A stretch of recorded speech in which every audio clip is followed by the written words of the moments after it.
Bienvenidos a Economía, les saluda Paco Furio. Nueva jornada de récords en las bolsas internacionales. Wall Street ha registrado nuevos máximos este miércoles, un día después de saberse que la inflación en Estados Unidos se mantuvo estable durante el mes de julio, con una cifra algo menor de lo que esperaban muchos analistas. El optimismo se ha extendido a las bolsas internacionales. En Japón, la bolsa encadena 2 días de cifras récord y aquí en Europa los principales índices cotizan cerca de sus últimos máximos o incluso los han superado, como es el caso de la Bolsa de Madrid. El optimismo que se observa en las bolsas contrasta con la situación en abril, cuando Trump anunció los famosos aranceles recíprocos.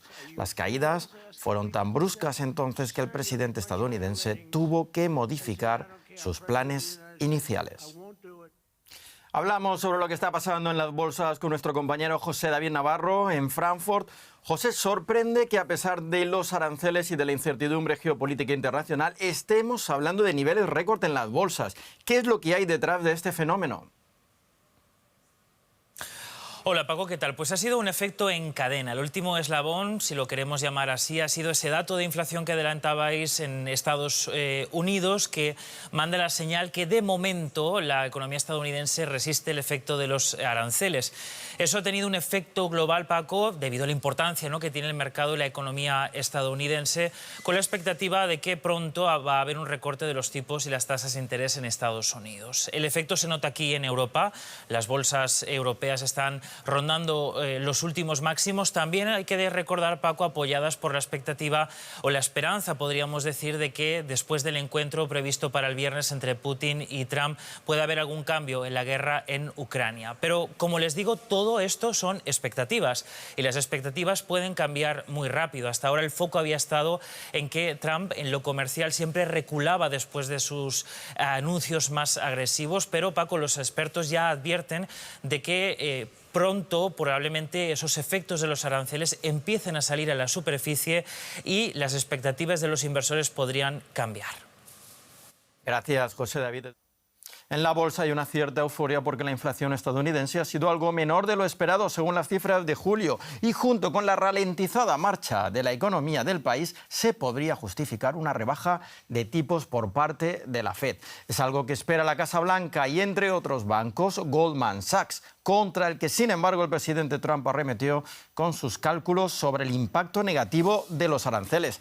Ana Nieto, ¿qué dicen los análisis de Goldman Sachs que tanto molestan al presidente? El domingo, Goldman Sachs mandó su actualización de perspectivas económicas para la semana y señalaba que, debido a las distintas fases de implementación de los aranceles, aún no hay una completa evidencia de estos en las cifras de la inflación, y que de momento lo más perceptible son los incrementos que hasta ahora ha habido, sobre todo de los aranceles a China desde febrero. Y no es que no haya habido efecto en la inflación, como Donald Trump asegura con contundencia, sino que Goldman Sachs dice que el efecto grande llegará en otoño y que el 67% de los aranceles lo van a notar los consumidores, algo que Trump desestima. Trump, de hecho, ha conminado a las empresas a que se coman las subidas. El verbo es literal, ha dicho comer, y de momento muchos lo están haciendo, pero han dicho que va a ser temporalmente. Trump dice que Goldman Sachs necesita buscarse un nuevo presidente, un nuevo equipo económico, y es así como empieza normalmente a presionar, como lo ha hecho en universidades, en bufetes de abogados y en otras empresas. En la calle la sensación de inflación, sin embargo, es bastante notable. En Estados Unidos se empieza el día pagando un 15% más por el café que el año pasado, y todavía no habían empezado a entrar todavía los aranceles de Brasil sobre el café del 50%. En su arremetida contra el banco, Trump aduce que los aranceles están llenando los cofres del Tesoro y que son empresas y gobiernos, muchos de ellos extranjeros, los que pagan. ¿Cuáles son esas cifras? Según los datos del Departamento del Tesoro, los ingresos en aduana registraron un incremento del 273% en julio, cuando los aranceles todavía no eran tan altos como están siendo a partir de agosto. En total, el gobierno ingresó 21.000 millones de dólares frente a los 7.000 que ingresó en julio del año 2024, y deja la cifra de los primeros 10 meses de este año fiscal en 136.000 millones de dólares, un 116% más que el año pasado. Ahora bien, El alza de julio no ha permitido, no obstante, rebajar el déficit presupuestario de Estados Unidos, que ha crecido un 20% en junio. Gracias, Ana, desde Nueva York. Gracias. Y en Bolivia, el gobierno que salga elegido en los comicios de este próximo domingo 17 de agosto recibirá un país con persistentes problemas económicos, como la falta de dólares y combustibles, un bajo crecimiento y una elevada inflación que roza ya el 10%. Bolivia ha pasado del auge que experimentó entre 2006 y 2019 a la crisis. Una crisis que podría decidir el resultado de las elecciones más importantes en casi 2 décadas. Un panecillo se ha convertido en símbolo de la grave crisis económica que atraviesa Bolivia y podría influir en el resultado de las próximas elecciones. La marraqueta, subvencionada por el Estado, es la baguette de Bolivia. Pero incluso el humilde pan de batalla, como lo llaman, escasea en La Paz, ya que el gobierno no dispone de dólares suficientes para importar productos básicos como trigo y combustible.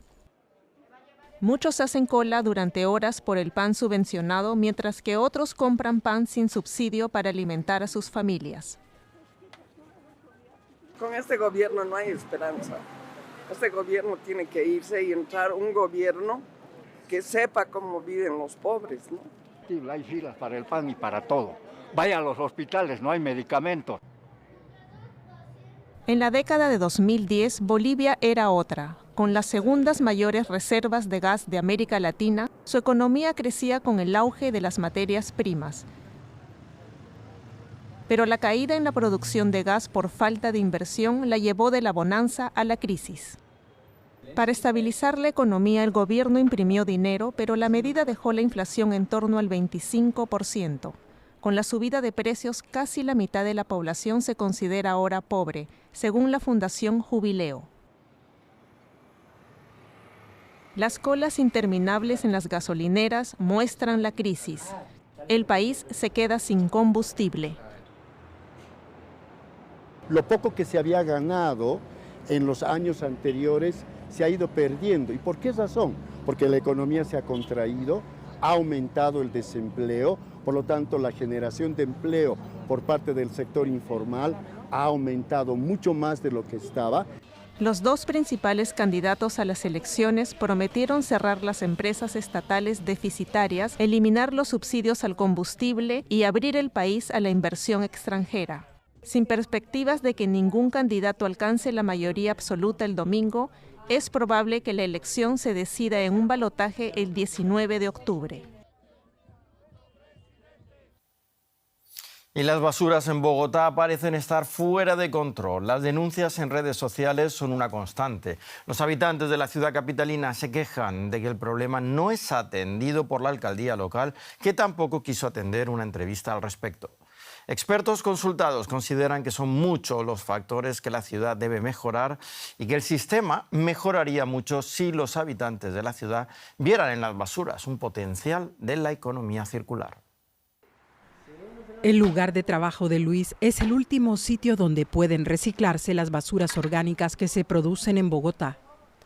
Su labor es separar los desechos de origen orgánico de los demás. Más conciencia porque realmente la naturaleza es la que sufre.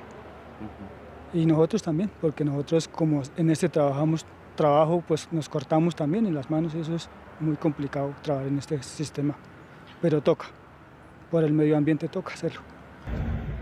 El sistema de recogida de basuras de Bogotá enfrenta problemas en la coordinación, recolección y separación de residuos.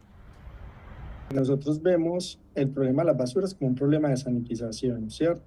Entonces, mientras la basura no esté al frente de mi casa, yo no tengo problemas, ¿sí? Entonces, nosotros en Bogotá tenemos muchos conjuntos residenciales, muchos edificios, y la gente solo se preocupa por llevar su basura al chute de basura. La capital colombiana aspira a convertirse en un destino turístico, pero los problemas en su sistema de recogida de basuras suponen un obstáculo. Y los reclamos para mejorarlo parecen caer en oídos sordos. Una de las primeras cosas que tú escuchas de la comunidad, aparte de la inseguridad, es la basura que hay en cada andén. Entonces tenemos un plan de desarrollo distrital que se llama Bogotá Camina Segura, pero paradójicamente Bogotá ni siquiera puede caminar en medio de tanta basura. La ciudad ha intentado aplicar sin éxito otros sistemas de recogida. La unidad distrital encargada de las basuras no quiso responder a las preguntas de Deutsche Welle al respecto. Mientras tanto, la ciudadanía bogotana desarrolla ideas para reducir el impacto de las basuras y aprovecharlas para la economía circular. Una de ellas es un servicio privado de pago que está ganando usuarios. Cuando no hacemos una correcta gestión de nuestros residuos, estamos perdiendo una oportunidad, y eso es lo que pienso cuando veo la cantidad de residuos que hay en la calle. Oportunidades por resolver o por aprovechar. Esta empresa recolecta residuos orgánicos en baldes. Luego los convierte en compost para abono 100% orgánico.